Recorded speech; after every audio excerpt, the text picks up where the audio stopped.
Yo, what's up mga kaibigan? Nali na tayo magkwentuhan. Ang Indiana Pacers sa isang franchise na may pagkakataon palagi na magkampiyon, subalit hanggang ngayon ay hindi nila matapos-tapos ang trabaho. Palagi nga silang kinakapos dito. Unahin natin ang mga problema nila sa injury ng kanilang mga star player. Si Paul George noon ay isa sa mga top rising stars sa NBA. Sa edad na 23 and 24 years old ay dinala niya sa magkasunod na NBA Eastern Conference Finals ang Pacers. Naipersa niya nga ang Miami Heat Big 3 sa Game 7. Subalit tulad ni Anthony Edwards ngayon ay hindi niya nga madala sa finals ang team na ito.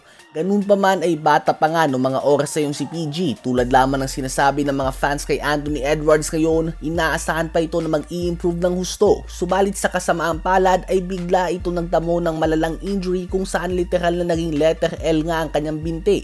Pagbalik niya, he was never the same. All-star caliber pa din, subalit na wala na yung high flyer Paul George at medyo naging larong mayaman na ang kanyang style of play na pa-shooting-shooting na lang at bihira ng umatake sa basket. Hindi na nga ito yung potensyal na nakita sa kanya ng mga fans noon.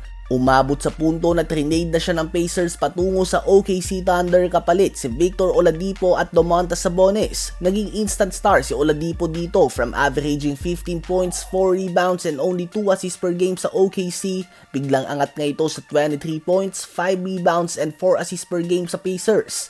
Habang si Sabonis ay nag-develop din into a star, nabigyan ng pag-asa ang Pacers fans lalo na makita nila na ang arguably best version ni LeBron James ay naipersa sa Game 7 sa first round ng playoffs. Subalit matapos ang season na ito, si Oladipo ay naglaro na lamang ng 64 games sa loob ng 260 available games sa 3 taon niya sa Indiana Pacers. Magkakasunod nga na injury ang natamo niya. Trinade nila si Oladipo including Sabonis at dumating tayo sa Haliburton era. At nakita naman natin kung paano ito nagtapos ngayong season. Isang Achilles injury sa 25-year-old star point guard nila. Umalis na din si Miles Turner at tila ba napakahirap na naman na makabalik sa NBA Finals. Ilan lang nga ito sa mga kamalasan na sinapit ng Indiana Pacers franchise the last 10 or 15 years. Kung gusto mo pa nga bumalik, hindi din nga nakatulong na naglalaro sila sa same conference ng 30 or more years nang sinasabi ng madami bilang top 2 GOATs Michael Jordan and LeBron James.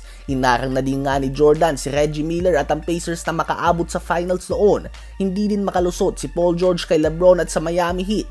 Nagkaroon din nga ng pagkakataon na maka-finals ang Pacers noong panahon na palaos na si Michael Jordan at mapasok pa lamang si LeBron sa NBA. Kaso naman ay nakatapat nila sa finals ang dynasty ni Kobe at Shaquille O'Neal.